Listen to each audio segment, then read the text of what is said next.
Hey y'all, I'm Philomena, And I'm Marita and we're the ladies of of HSC. HSC. So Marita, it's been a Yes. while. Yeah. A hmm while. We have a few new followers, Yeah. but as we're getting back into the swing, wedding season's coming up, Yes. baby That shower time. season's coming up, Yeah. The winter babies. Winter and all the babies. events. We want to let the people get to know us a little Right. bit more. Sounds good to me. Okay. So who's Marita? Who are you? I am a fun-loving mom of two. Mm. I am. I'm just a bunch of stuff. Like I love event planning. Mhm. So I'm an event planner. Yeah. I'm a hairdresser. Mm. And again, as I said, I'm a mom of two, Mhm. so I'm quite busy. You Busy mentioned lady. hairdresser, so Yeah. the people are probably going to want to be like, you guys are an event planner. How's she hairdressing? Where does Listen, we that flow all it in? all it all intertwines How? together. Because if I'm doing a wedding, Yeah. you could be taking care of the logistic parts of the wedding. Yeah. And I would be taking care of the bride's hair Okay. and the bridal party's hair. So one-stop shop, people. One-stop shop. See? One-stop That's how we shop. work. So it all works together. Okay. Yeah. So Miss Philomena, Mhm. tell me about yourself. I don't have many hats in the event world or the working world. Events. I do events 9 to 5 and events with you. Aside from that, I'm a homebody. I love a good Netflix. I'm a foodie actually. So before events, I actually was I used to cater, like not catering like me actually making the Yeah. food, but a catering manager. So I was kind of like dealing with the orders, dealing with the setup, dealing with all that jazz. And that was actually prior to COVID.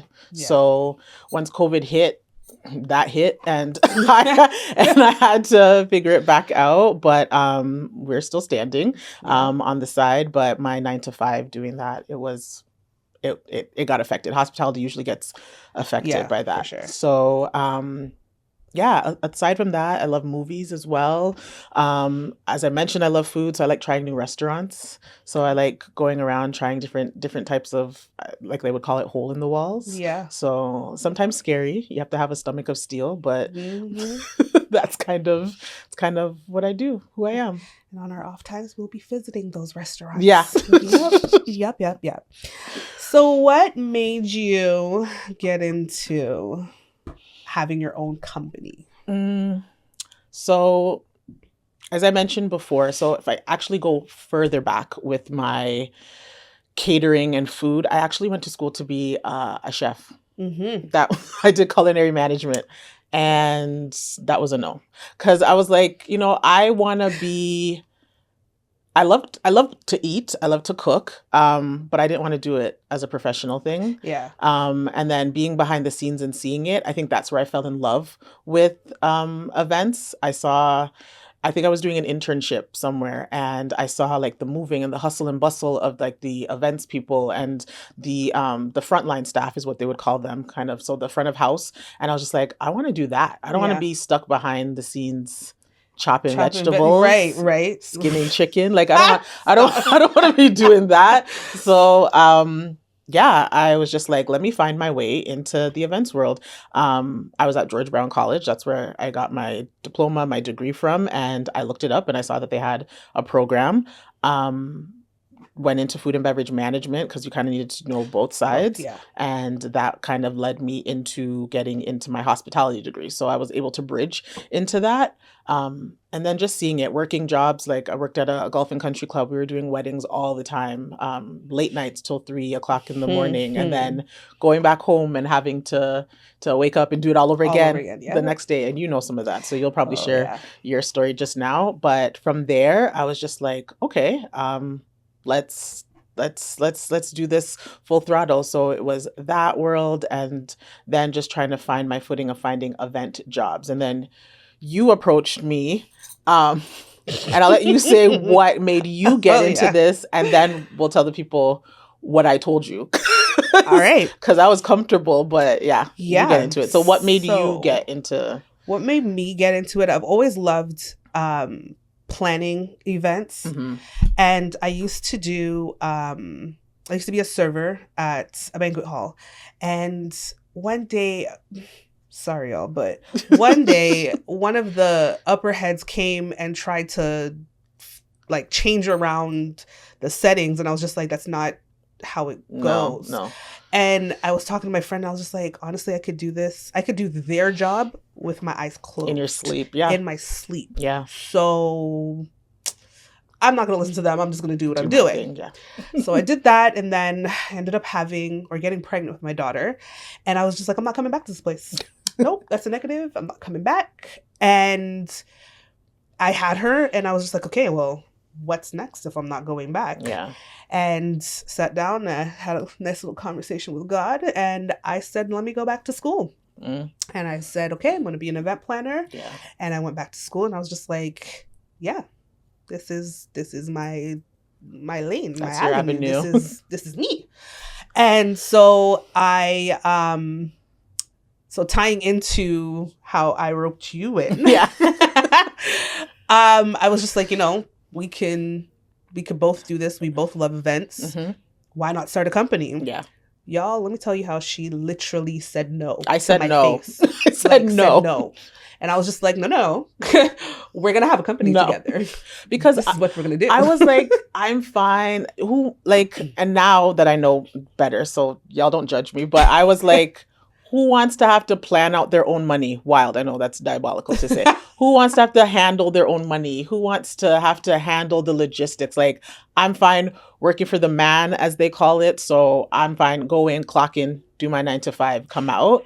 And I was the opposite. I didn't want to work for nobody. Yeah. I'm a very unruly child. I don't like to take orders from anybody, so I wanted to work for myself. For me, it's not that I like people bossing me around, but now that I'm older, and that was like what, 10 years ago? 10 years now, yeah. That when 2016. Yeah, when she came to me with that, because that's when I graduated. We both graduated 2016, and I was like, no, like, who wants to the hassle? And I think it came from the fear of seeing other people who are doing their own businesses, that stress, what it looked like. Mm-hmm. But when you get into it, then you realize that it's a good stress. Like, it's actually like a stress that is fulfilling, because you're not stressing so someone else can take home all the money. That part. You're stressing because it's your name on the line. But not even that kind of fear factor. You're stressing because you love what you do and you want it to be the best. You want right? I want it to be perfect. But I said no. Yeah. I said no. I'm okay. And I'm good. I don't even know what changed my mind. I think I went to work one day over and over and over. Yeah. And then you went to work. Someone pissed me off. You were like, I'm done with this. I want to do, because again, like you said earlier, you're seeing people doing things and it's like, that's wrong. Exactly. I could do this with my eyes closed. Yeah. But here I am. You got a higher title than me, making $100K. But you don't even know your head from your foot. So exactly. Exactly. So. And it works out because I'm more of the logistics and she's more of the creative. Yeah. So people will come to me and I could sit down with somebody and they'd be like, oh, I want a summer wedding, this, and this. And I will literally just write out all the logistics in one day and have it done and then just hand it off to her. So that's how we work. And that's how beautiful it is to work together.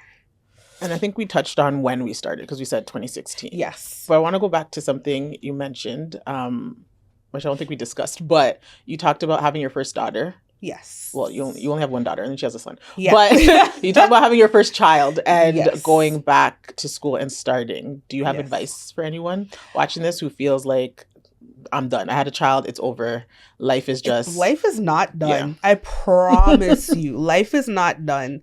I had a team. I had a village. And like, she's both of my kids' godmother. And I wouldn't have it any other way. But I had a team. So when I went to school, her mom and another aunt would watch my daughter. Mm-hmm. And late nights, it's school, come home, deal with the kid or deal with her at the time.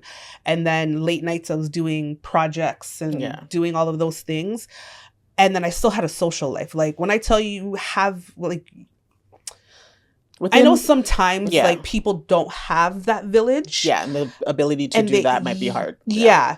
But if you can at least have or get like one solid friend that you could depend on, you're golden. And even if you don't have that, I mean, there's resources like daycares and stuff that, you know, when you're in school, you can, you know, take your kids to daycare. I know it might not be realistic to some people because some people might be, and it's also expensive too. Yeah, but it's not the end. It really is not. Don't give up on your dreams. Up. Yeah, I'm not a mother yet, so hearing it from me, someone might be like, "Okay, girl, shut your mouth." But no, I've seen you, another one of our friends, like with kids, and the careers have not stopped. So it is possible. Yep.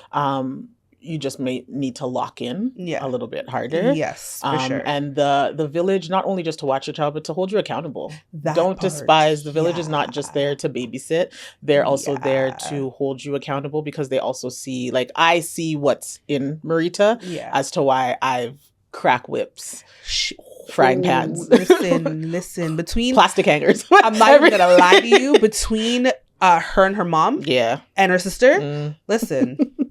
I couldn't get away with nothing. You could not. No. I couldn't get away with nothing. No. Absolutely nothing. I would never forget. There was one night I was doing a project, and I don't even know if it's politically correct to say this, but I was looking up stripper names. Okay, what? Because I was just like, this can't be it. Because why? Who told me to have ambition? You off the stage. I was like, who said to have ambition and want to have my own company and start this and whatever? Who told me to do that? And literally I called her and she was just like, if you don't get yourself together and do what you have to do. So yeah, she's literally my right and my left hand. Both. Yeah. Yes. So like, I guess before I get to like the why, now that we've been in this, we've done events like in all types, weddings, birthdays, bar mitzvahs. The bar mitzvahs are wild. The bar mitzvahs are wild. You think for a 13-year-old, but yeah, they go all out. And I think that's actually my favorite. So that's my question. Yeah. What's your favorite event to do? I know we're wedding planners. We've got our digital photo booth, and we'll talk about that soon. But what's your favorite event that you've done, and then what's your favorite event overall that like that's where you shine? I want to say, bar mitzvahs are fun because like for 13, like they still got 16 and 18 and 21, like they still have all those to go, but 13 is like that's big their deal. In the Jewish community. But their age, that's their number. I'm really gonna have to stick with weddings. The weddings, like you get every type of character there is. Like when I tell you some stories, you get some characters with weddings. So I think like weddings have to be my most favorite. Meeting the different cultures, different people, and the mother-in-laws, they're amazing. Or just moms of the brides. Yeah. Dads, we find them to be more relaxed. Dads are more relaxed. Yes. I've only had an issue with one dad. More times they're paying for the wedding, so they don't. Yeah, so they just want to relax. Just making sure that what they sent their money to do, it did. Exactly. Exactly. And what would be your favorites? I'll agree and I'll say weddings. Although the first event job I've ever worked like on the front line was a bar mitzvah. And I didn't know, like, because when my mom came to this country, like she's worked with a lot of people in the Jewish community. And she's talked about like their bar mitzvahs or the bat mitzvahs, I think depending on whether it's a boy or a girl. And when the first event I ever worked was a bar mitzvah, there was animals. Oh, there was animals, like live animals. And I said, oh, they get down. Like I thought, because coming from culture, we could talk about that too, but like our culture, it runs deep in terms of it's a happy birthday and it's the parents having a live. That's it. The kids running around, but it's the parents having the in live. the name of the child, but y'all made it into a big people party. Exactly. Yeah. But yeah, I would say first event I worked was a bar mitzvah. Very fun. But yeah, weddings are my thing. And I've had people say, you guys like doing weddings? Like, how do you want to or love being a wedding planner? There's Bridezillas, because there was that show back in the day called Bridezilla. Yeah. I loved it. Yeah. I loved it. But yeah, and I've said, like, even if there is an angry bride, like, I actually, like, it's a challenge. Your problem is that's my goal. Like, I want to sort that out. I want to figure that out. So ultimately, I will have to agree with you. Weddings, everything to do with weddings. I don't care if it's 1,000 people or 420 people and whatnot. Weddings are a thing. Yeah. So culture-wise. Yes. So we see a lot of different weddings in our culture. So first, what's your background? My parents are from Trinidad. And then my mom is from South America. She's from Guyana, and my dad's Nigerian. So yeah. So how much, what is it? I don't know. I find like Trinidad and Guyana, we tend to have a lot of similarities. Yes. So what would you think are like similar in terms of like our different weddings? Like, what does a Trini wedding look like? And then I could chime in and say. So Trini wedding is like a normal, Western, wedding. You have your ceremony and then your reception. But then you also have like the Hindu side of, because, Trinidad has a lot of, and Guyana has a lot of, the religious. So it's similar in a way. But so, okay. With West Indian people, they have a tendency to, Mary down the street's daughter is getting married. Yeah. Let we swing by and get a plate of food. And it's like, we didn't cater for you, Tom. No. Like, we didn't have numbers for you. But in Caribbean culture, it's everybody's family. Yeah. So food is come like eat food. Exactly. Least, food is nothing. Like, I'll never forget, this is aside from the wedding stuff, Amara's birthday. And one of so we used to live in a co-op, and one of the tenants, he had came up. Oh, for the can of pop. Yeah. I remember that. He came up and he was like, he came in the room and he just looked around, and I was just like, do you want anything? Are you good? And he was like, I just want a pop. And I was like, sure, no problem. Yeah. And somebody came up to me and was just like, why would you give him a can of pop? And I was just like, it's food, it's drink. Like, what is it? Like, it's nothing. Yeah. It doesn't matter. So that's how in the Caribbean culture it is. Like, you come get a plate of food. My daughter got married. Like, it's a celebration. So why not just share? Like, it's okay.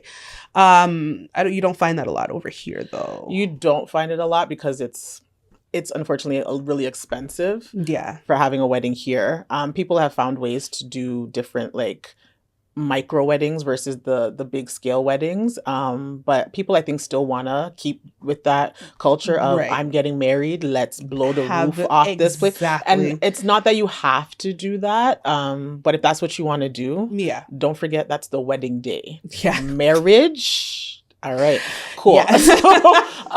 You still need the money. But some people do that. I think Guyana, same thing. I've heard stories. Because you'll have sometimes like outdoor, like some of the venues are situated where it looks like it's outdoor, and people just join the line for food. Yeah.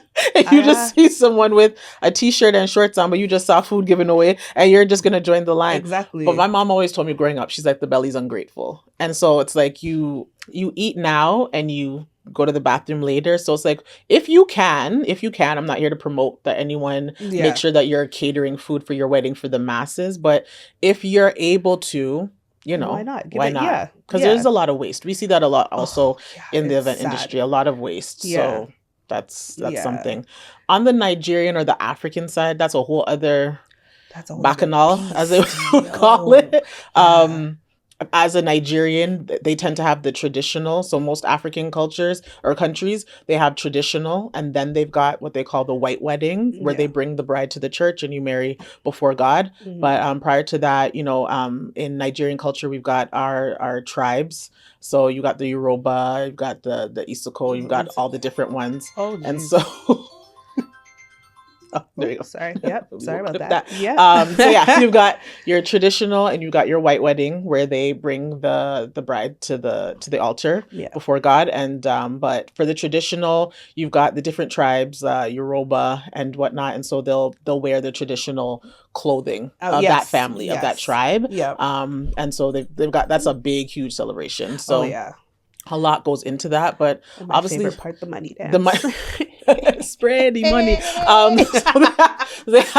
they have yeah, they've got the money dance. So that Yeah. that's what a lot of people. But do not go to an African wedding if you are not the bride or groom and pick up the money off the floor. Don't do that. Mm-mm. Don't do that. Don't. No. What happens to you happens to you. Don't do that. That part. So yeah, don't do that. So yeah, that's kind of like culturally where we're coming from. Yeah. And we've done a lot of cultural weddings too. Yes, We've done, I think most of the weddings we've done have been more cultured. Yeah. Yeah. I think the first one that we did together, that was big. That was a cultured wedding. And it was really fun. And we find them so like, they're everybody kind. has been so nice. Sweet. Really, really so nice. Sweet. Oh so, man. Yeah. What do you prefer? Do you prefer cultured weddings as opposed to just your strict Western? Let me say it like that.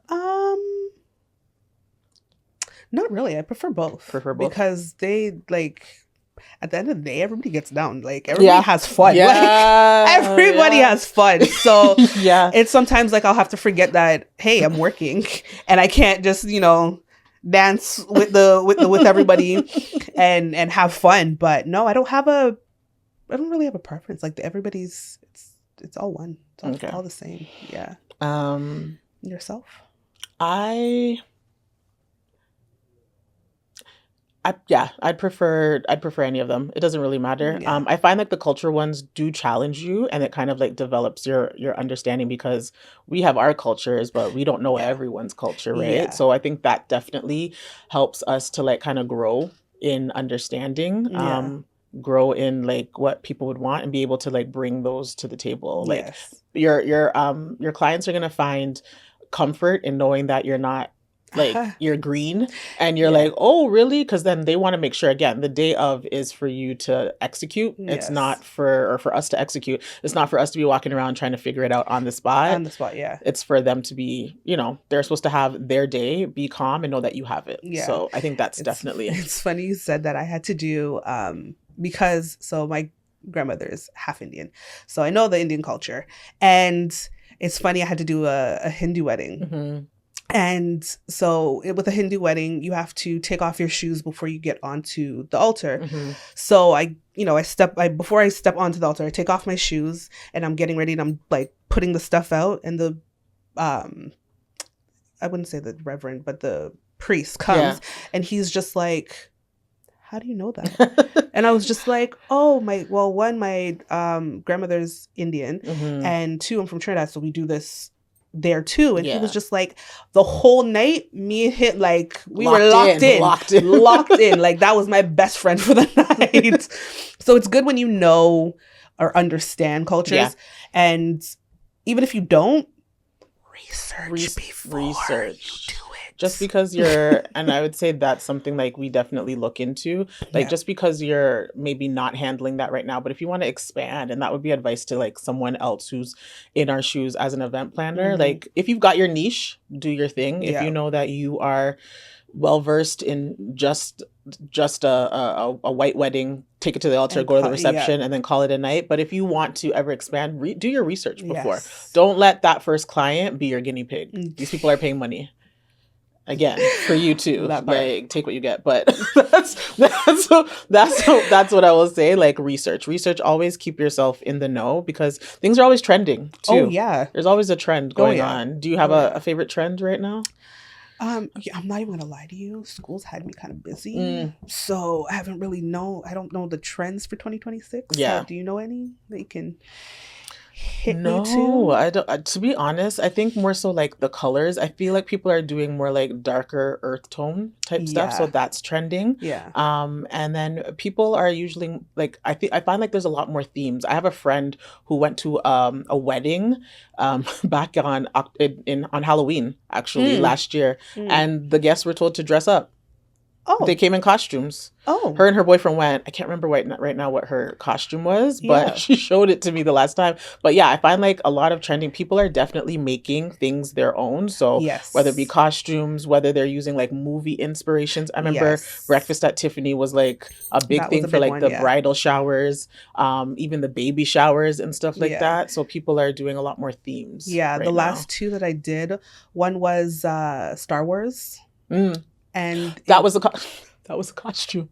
Oh, it was Darth Vader, and if I'm saying it wrong, I'm not sorry, but it was Darth Vader, and I can't remember what Luke Skywalker or Princess Leia. Maybe Leia, but no, well, they didn't dress up. No, but they had like everything was themed to like on the tables. Like even on, they had chopsticks because one of the bride was Asian, and they had chopsticks, and it had "Let the Force be with you" on the chopstick, and then their name was on the second one with the date. And then another one that I did was a make believe. Like the Leafs? Like NHL hockey. Like NHL hockey, like the puck. Yeah. That was a part of the centerpiece, the puck? Yeah. So they had the Leafs centerpieces, and then they had the hockey game streaming at the wedding. Yeah, big screens with the hockey game. And we literally had to do the whole service around the hockey game. Oh. Yeah. Okay. Yeah. Yeah, so we couldn't serve until it was break time, and like I had servers rushing to so that's what I'm finding. Like people are making things their own. You'll have the worldwide trends. Like right now, I think people are going more sophisticated and like lace and like trimming and stuff like that. But then you have some people like, this is my wedding. Exactly. Why do I want to look like everybody else? So let me just do my own thing, which is cool. Yeah. So, coming down to the end of this, why do you love doing this? Why do you do what you do overall? Not about where you're coming from, but when you look at when you're tired after that 8-hour day of a wedding, back rucking, feet barking. Why do you love events? Why do you love doing what you're doing? Why do you love being called an event planner? The look on either the couple or the birthday person or whoever the host is, the look on their face of happiness. Yeah. Joy. That we were able to take what was in their head and bring it to life. Yeah. That's what I love. Yeah. Like I love when people are happy, really and truly. Like they're just joyous. They can enjoy themselves and not have to stress of where do I find a server, or where do I find a DJ, or this is burning down, or this is out of place, or what. I like to take the problems away from people and make sure that they're happy for the day. Yeah. That's why you do it. Yeah. Yeah. I would say the same. My why would be I love meeting new people. Because as much as the bride and the groom is our client for that day at a wedding, we've got between 50 and 1,000 guests that you also get to interact with, that you also get to solve problems for them, right? And you have to remember, as an event planner, those are your potential customers as well, right? So don't think, oh, it's just bride and groom and everyone else go eat a biscuit. Like you have to pretend that could be your future baby shower client. That could be your future bridal shower client, corporate client. You never know wherever your expertise takes you. But I think that's my why, is meeting new people, the stories that come from people, interacting with people. When I was in school, when I was younger, like much younger, like primary school, I used to get in trouble because I was the social butterfly. Same here. Same here. So if you're watching this and you were told from your primary school teachers you chat too much, hi. You have talk to me. I'm here. We are prime examples of it works out for you. It does work out for you. Yes. So that would be my why, and also, like you said, the joy and the happiness that you bring to someone's life, to know that you're a part of that special moment for their day. Right. Yeah. Priceless. It is. So I love it. That's all I got. All right. So where do you see this going? Obviously bigger, higher and higher than where we are, internationally. I mean, we've hopped across the border and done one wedding already. Well, not illegally, but we were invited. We got passports. We went through proper channels. Yes, through proper channels. But yeah, greater and bigger by the grace of God. And if you're interested, you just have to stay tuned and see what happens. Yeah. So yeah, I'm Philomena. And I'm Marita. And we're the ladies, of HSC. HSC. Bye. Bye.